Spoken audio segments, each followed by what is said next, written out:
Yo, what's up, y'all? It's your boy, Oaghaji, aka Oaghaji.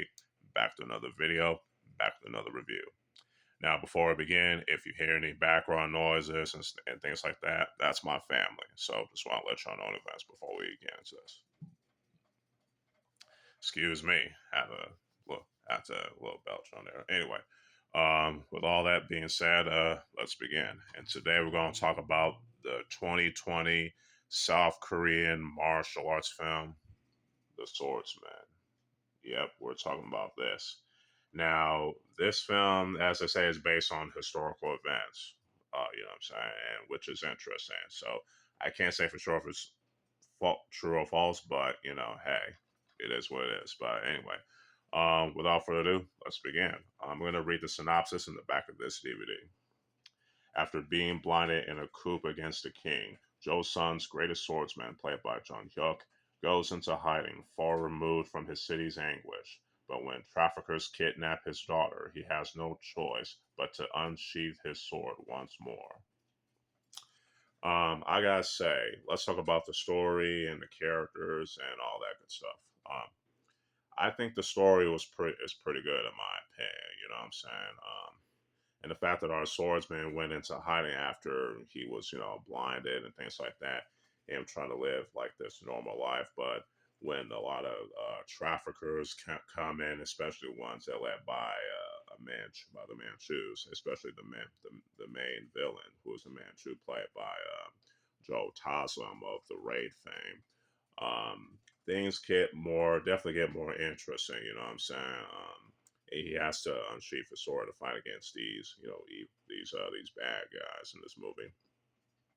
I always like it when a lot of these South Korean martial arts films takes place in the ancient times of Korea, especially the Joseon dynasty. You get me, which is always nice.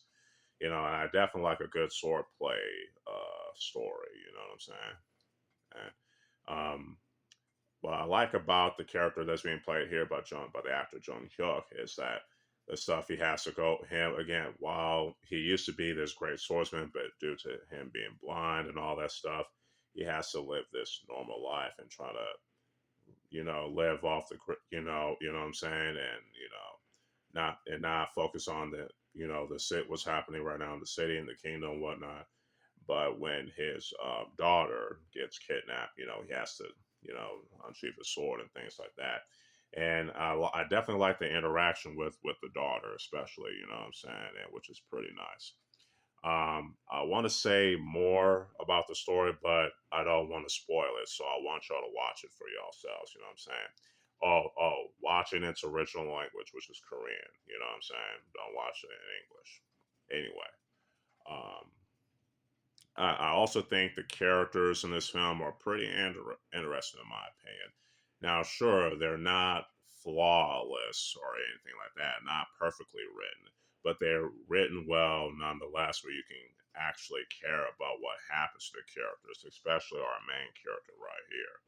You know what I'm saying? Which I like. So, and a lot of the cast in this film did a good job, especially Joe Taslim, who was like the main antagonist. You know what I'm saying? He definitely did his thing, and Jang Hyuk definitely did his thing as well. So the story gets a 4.5 out of 5. The characters, same thing, 4.5 out of 5, and the acting, yeah, a 4.5 out of 5. Now let's talk about the action. The action in this film is top notch. The choreography is just it's definitely superb. You know what I'm saying? Some good, you know, Korean swordplay, which is nice. You know what I'm saying? And the fight scenes were shot very well as well. In fact, the entire film as a whole was definitely shot well. You know what I'm saying, with the villages and the ancient times of the Joseon dynasty. It makes you it looks convincing. The settings within this film definitely looks convincing, especially the way they were shot. You know what I'm saying, which I like. The editing and the fight scenes were pretty good, and the lighting was pretty good as well. You know what I'm saying, and I definitely dig that. Um, what more can I say? That the fight scenes were choreographed very well and shot very well, along with the other stuff around this film. The editing was good, and the lighting was good. So action 5 out of 5, cinematography 4.5 out of 5, editing 4.5 out of 5, and lighting 4 out of 5. All right, let's talk about the music. The music has a mix of like orchestrated music and some traditional Korean music, if I remember. I can't be too sure, correct me if I'm wrong, but I think it's mostly just epic or orchestrated music, in my opinion. At least that's what I think. Again, it's been a minute since I watched this when I first bought it on DVD. But for all it's worth, the music was definitely composed very well. You know what I'm saying?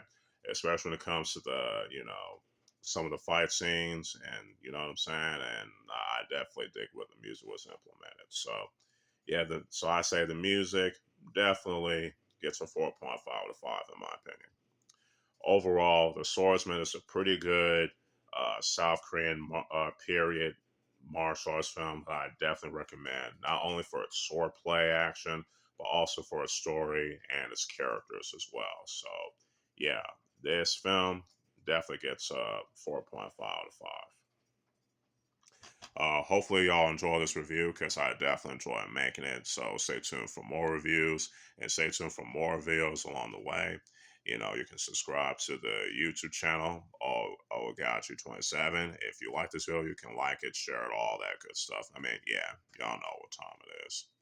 So, yeah, with all that being said, this is your boy, Oaghaji, aka Oaghaji, signing out. Peace.